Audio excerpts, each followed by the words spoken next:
माता पिता की सेवा। एक समय की बात है, एक नौजवान बेटा और उसका बूढ़ा बाप घर से बाहर टहलने निकलते हैं। वे टहलते हुए बातें करते हैं और मौसम का आनंद उठाते हैं।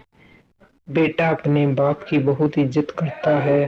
तभी बेटे को वहां एक रेस्टोरेंट दिखता है, तो वह पिता से कहता है कि चलिए पिताजी, हम रेस्टोरेंट चलकर खाना खाते हैं। दोनों रेस्टोरेंट जाते हैं और खाना ऑर्डर करते हैं। पिता और बेटा खाना खाते हुए बातें करते हैं।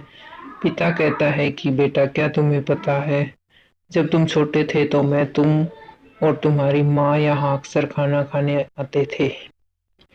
बेटा कहता है कि पिताजी, मुझे याद है, इसलिए तो मैं आज आपको यहाँ लेकर आया हूँ, पुरानी यादें ताजा हो जाएंगी। पिता अपने बेटे की ऐसी बातें सुनकर मन ही मन बहुत खुश हुआ।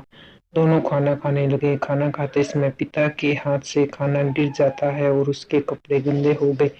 ये देखकर वहां बैठे हुए लोग हंसने लगे, लेकिन बेटे को कोई फर्क नहीं पड़ा। दोनों आराम से अपने खाने का आनंद लेते हैं। जब दोनों का खाना पूरा हुआ तो बेटा बड़े आदर के साथ पिता का हाथ पकड़ता है और उन्हें वॉशरूम में लेकर जाता है। तो फिर से रेस्टोरेंट के सारे लोग उन्हें देखकर हंसने लगते हैं। बेटे को कोई फर्क नहीं पड़ा। वॉशरूम में जाकर वह पिता के कपड़ों में लगे दाग धब्बे साफ करता है और उन्हें हाथ पकड़कर बाहर लाता है।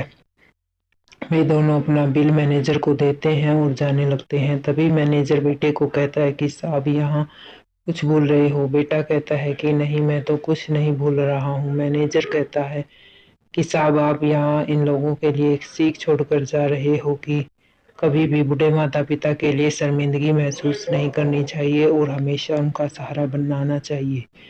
सीख अपने माता पिता की सेवा करनी चाहिए।